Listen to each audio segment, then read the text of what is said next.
いつも見てくださっている方も、初めての方も、ご視聴ありがとうございます。アスベルです。このチャンネルでは、のんびり夫婦がルーフテントでいろいろなキャンプ場に行き、キャンプをする様子をお届けしています。たまにビビリな私が行くソロキャンプの様子なんかもありますので、見てもらえると嬉しい限りです。で、今回はキャンプ動画ではなく、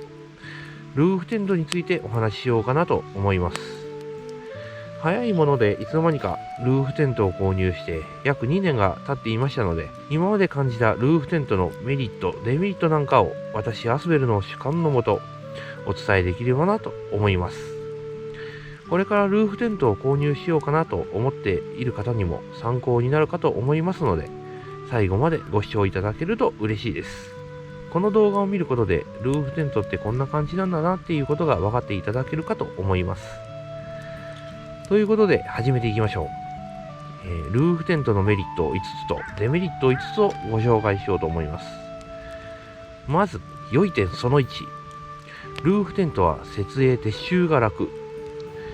大体の人がルーフテントにこのイメージを持っているんじゃないかなと思います。ルーフテントの種類にもよるとは思いますけど、基本的にルーフテントって開く、閉じるだけの2つの作業なので、テントの展開収納だけで言えば、3分もあれば十分できるかと思います。中には展開収納に時間がかかるルーフテントもあるとは思うのですけど、私が使用しているジェームス・パロードのテントで言えば、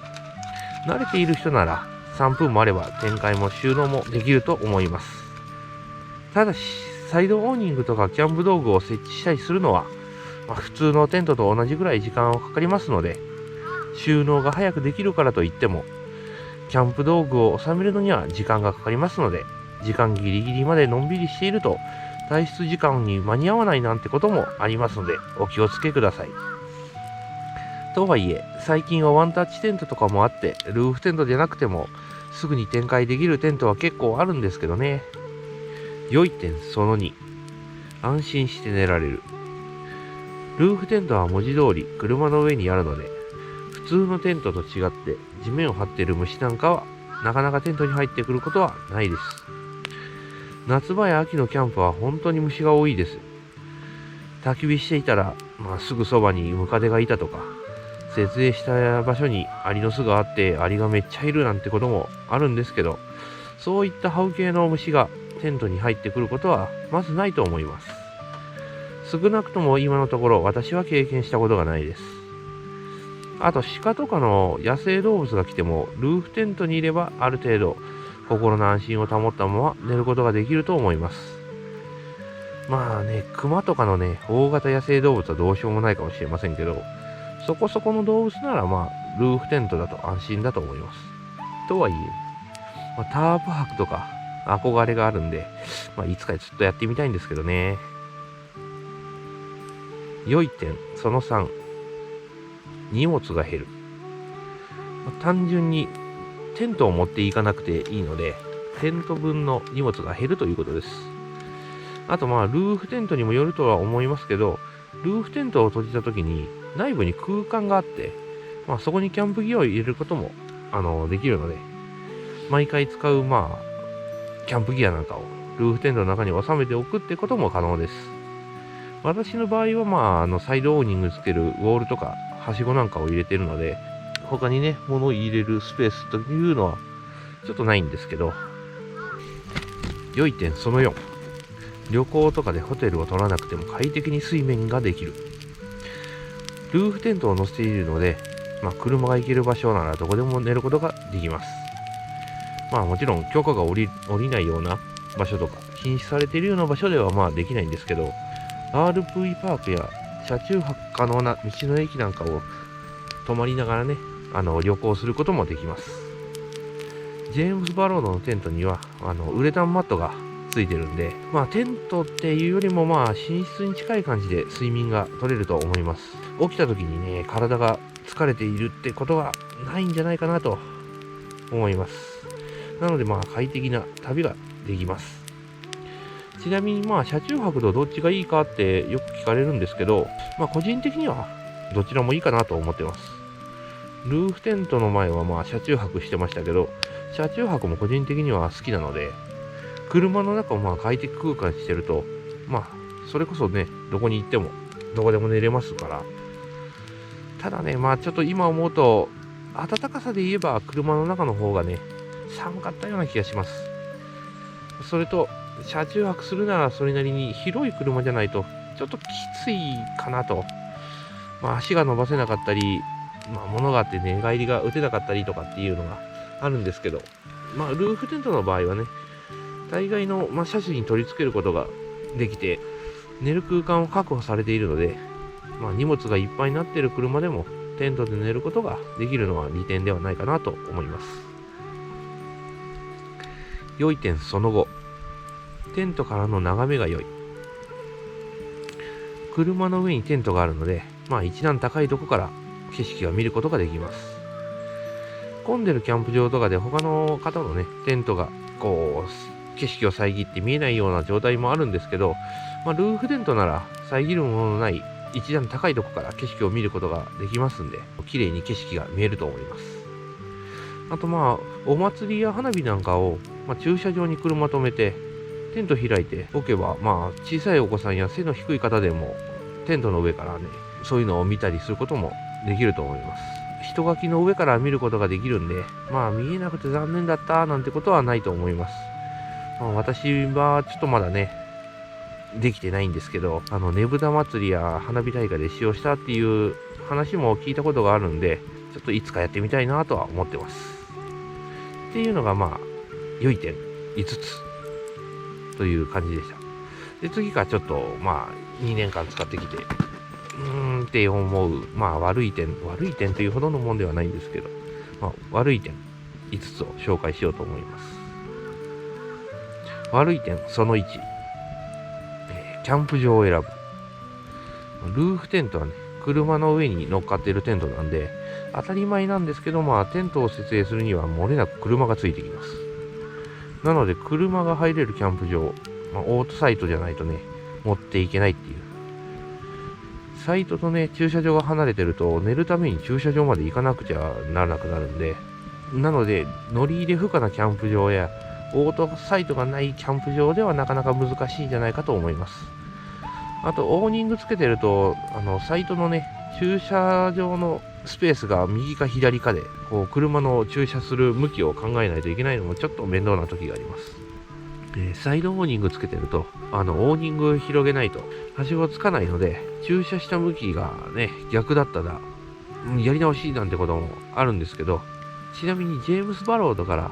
オーニング広げないでもはしごがつけれるラダーフックエクステンションっていうオプションが販売されてるんですけど、あれがねあれば好きな向きに駐車しても大丈夫かなと思います。とはいえ私持ってないんですけどね、いつかねちょっと買わないといけないかなとは思ってます。悪い点その2、設営後に車が動かせない。普通のテントだと、設営後に買い出しに行くことができるんですけど、ルーフテントだとね、ちょっとこれが面倒な感じです。テントだけ展開してるんなら、ちょっと畳んで車を動かせることもできるんですけど、サイドオーニングとかも展開して、ね、完璧に設置完了した後にね、買い出しするのはめんどくさいです。撤収を2回するようなもんなんで、設営後は移動ができないと思った方がいいかなと思います。過去にね、完全に設営してのんびりしとった時にね、飯作ろうかなと思ったら、なんと米がないと。で、その日はカレーライスの予定だったんですけど、それしか持ってきてなかったんで、米がないっていうのがちょっときつかったと。で、困ってたら、キャンプ場のね、スタッフさんが、しょうがないですねっていう形で、米売ってるとこまで、車で20分ぐらいですかね、のとこまでちょっと連れてってくれたことがあったんですけど、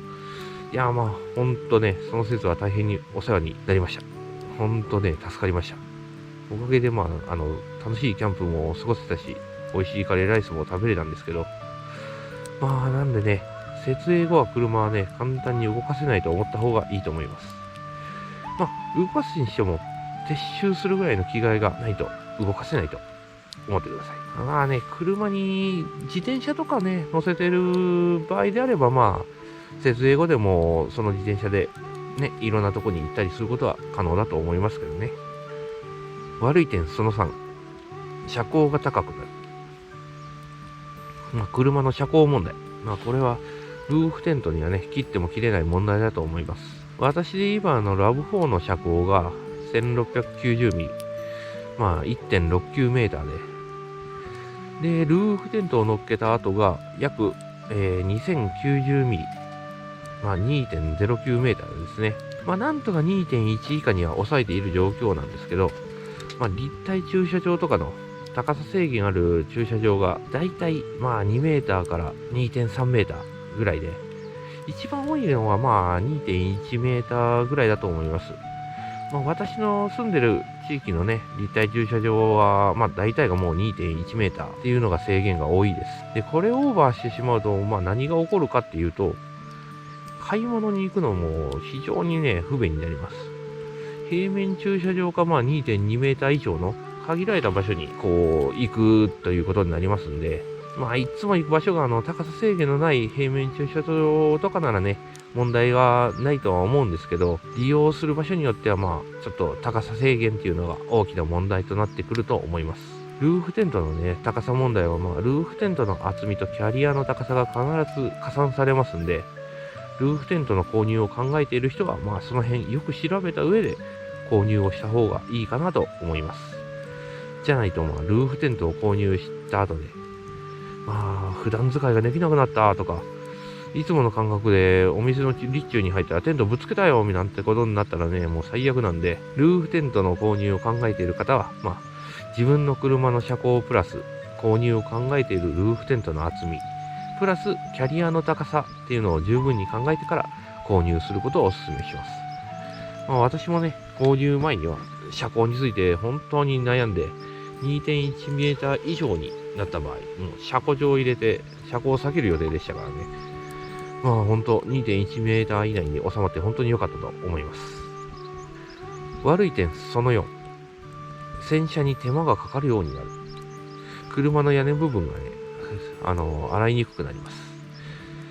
車種によってはね、もうちょっとルーフとルーフテントの隙間が狭くて手が入らないで、手が入らないんで洗えないみたいなことに、なることもあります。ルーフテントで高さが増している分、今までのね、脚立で届かないなんてこともあると思いますんで、その辺ちょっと気をつけた方がいいかなと思います。で、手洗いがちょっと面倒なら、洗車機ならっていうのもあるんですけど、洗車機を通す場合ですね、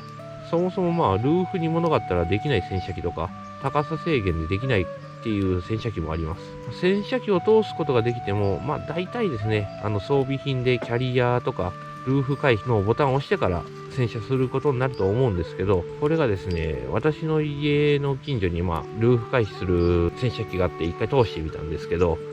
車のね、上部分、フロントガラスの上部、そうですね、5分の1ぐらいからですかね、ブラシが当たらないように返していくんで、車のね、横は綺麗になるんですけど、あんまり前後がね、綺麗にならなかったんで、ちょっと、そんなに洗車機がいいかなという感じですかね。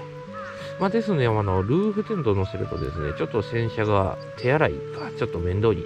なるかもしれません。私の場合ね、確実にね、洗車の回数が減った気がします。最後、悪い点その後。はしごが意外と危険。ルーフテントなんで、テントに入るのにはしごを使うんですけど、この上り下りがね、たまに面倒になる時があります。トイレに行きたい時とかは、もうこれがね、地味に効いてきます。寝る時に登るのは別に気にならないんですけど、トイレに行きたくなった時にね、はしごを降りないといけないっていうのが、これがね、ちょっときつい時があります。皆さんもね、そうだと思うんですけど、キャンプの時ってお酒を結構飲むことが多いんじゃないかなと思います。で、その酔っ払った状態でね、寝るんですけど、酔っ払ってるだけでもね、はしご危ないのにね、寝てる時にトイレに行きたくなったりとかもしたらね、焦ってね、そんな時は最悪なんですよ。焦って降りようとしても足踏み外したらね、もうそれは本当大変なもう大惨事ですよ。いろんなことが大惨事ですよ。酔ってるというか、トイレに行くのがめんどくさいっていうことになりかねないかなと思います。今のところ私、踏み外したことがないんですけど、これからもないとは言い切れないので、気をつけていかなきゃいけないなとは思います。あとは、はしごをですね、きっちり固定してないと危ないです。キャンプ場によっては駐車場とね、サイトの高さが違ってて、少し段差になってるとこもあると思うんですけど、その段差の境目ぐらいのところにね、はしごの足を乗っけてた場合ですね、テントに登ろうとした時に、はしごがずれてですね、そのままね、はしごに捕まったまま、ターザン状態で激突という。しかもね、自分の体重を乗せたヘイビー級ブローがね、もうドアの部分に当たるなんてことになるんで、ドアのね、一部がはしごの形にへこんじゃって、もう、その日はもうテンション、だだ下がりですよ、ほんと。幸い怪我はなかったんですけど、しっかり設置してないと、何が起こるかわからないという。ちなみにね、今も車はへこんだままなんですけど、塗装剥げてないんで、しばらくそのままほっとこうかなと、戒めという形で置いてますけど、はしごを、しっかり、ペグなんかでね、固定してれば、はしごがずれて危ないなんてこともありますんで、気をつけてください。という感じで、良い点、悪い点、5つ紹介しましたけど、他にもいい点、悪い点っていうのはあるんですけど、この5つが私が2年間、使用して感じた代表的なところかなと思います。何でもそうだと思うんですけど、良いところと悪いところっていうのは必ずあって、完璧なものはないと思います。メリットもあればデメリットもあって。でも、それは人それぞれね、受け取り方が違うので、良くなったり悪くなったりという感じで変わっていくものだと思っています。良いところって自然と、受け入れてて当たり前になっていることが多いんですけど、悪いとこってね、気になったらどうしようもなくて、そのデメリットの悪い部分っていうのが自分の中で許容できる範囲なんか、それとも無理なのか。その違いで長く付き合っていけるのかが決まるんじゃないかなと思います。受け取り方なんて見方を変えればどっちにでもね、転んだりするとは思うんですけど、はしごなんて子供の頃に憧れてた秘密基地みたいだと思えば非常に楽しいものになりますし、車が動かせないっていうのもその場であるもので何とかしていこうって試行錯誤をするのも楽しかったりしますからね。受け取り方次第でなんとかなるとも思います。話ちょっと逸れちゃいましたけど、私はルーフテントで楽しくキャンプしてます。この動画がルーフテントに興味のある方の参考になれば嬉しいなと思います。それではまたどこかのキャンプ場でお会いしましょう。